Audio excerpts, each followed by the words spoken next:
Friends, బాగున్నారా? మీరంతా బాగుండాలని కోరుకుంటున్నాను. ఈ రోజు మన ఛానల్లో వంకాయ కూర చేసుకుంటాను. అది ఎలా చేయాలో మీకు చూపిస్తాను. చివరి వరకు చూడండి, మధ్యలో ఆపకండి. దీనికోసం ముందుగా స్టవ్ వెలిగించుకొని ఒక కళాయి పెట్టుకోవాలి. ఒక 2 స్పూన్లు ఆయిల్ వేసుకున్నాను. ఆయిల్ బాగా వేడైన తర్వాత కరివేపాకు వేసుకోవాలి. ఒక ఉల్లిపాయ సన్నగా తరుక్కొని వేసుకోవాలి. 2 టమాటాలు సన్నగా తరుక్కొని వేసుకోవాలి. ఇదంతా ఒకసారి కలుపుకున్నాం.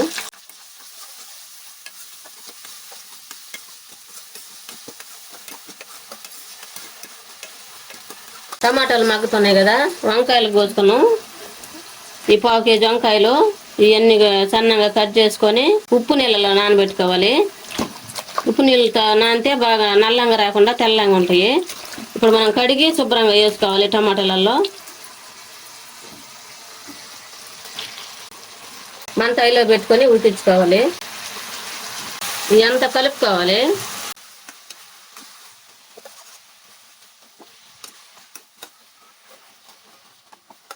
వంకాయలన్నీ కలుపుకున్నాం కదా, మూత పెట్టుకొని ఉడికించుకోవాలి. కొంచెం మగ్గిన తర్వాత మూత తీస్తాను. ఇప్పుడు మళ్ళీ ఒకసారి కలుపుకోవాలి. ఎక్కువసేపు మగ్గించుకోకూడదు వంకాయల కూర.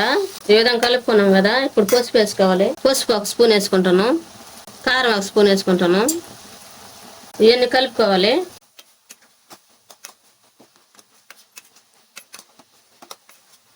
ఈ విధంగా కలుపుకున్న తర్వాత చింతపండు పులుసు పోసుకోవాలి. ఒక చిన్న నిమ్మకాయ సైజు చింతపండు తీసుకొని కలుపుకుంటాను. వంకాయలు బాగా ఉడుకుతున్నాయి కదా, 1 స్పూన్ అల్లం తెల్లగడ్డలు పేస్ట్ వేసుకోవాలి. ఇది కలుపుకోవాలి.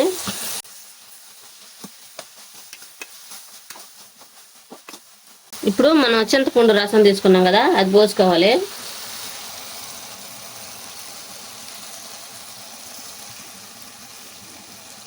మనం కలిపిన వాటర్ సరిపోవు కదా, ఇంకా కొన్ని వాటర్ తీసుకోవాలి.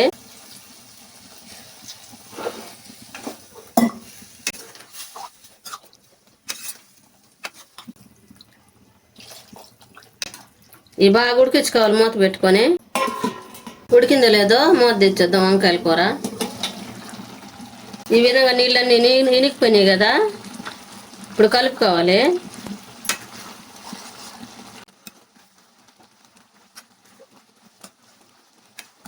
ఒక స్పూన్ ధనియాల పొడి వేసుకోవాలి. ఇది మొత్తం కలుపుకోవాలి.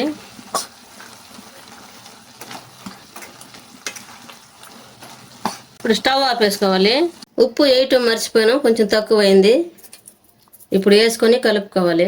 ఎంతో టేస్టీగా ఉండే వంకాయల కూర రెడీ అయింది. మీరు కూడా మీ ఇంట్లో చేసుకొని ఎలా ఉందో మాకు కామెంట్లో పెట్టండి. లైక్ చేయండి, షేర్ చేయండి, సబ్స్క్రైబ్ చేసుకోండి, పక్కన ఉన్న బెల్ నొక్కండి. Thank for watching.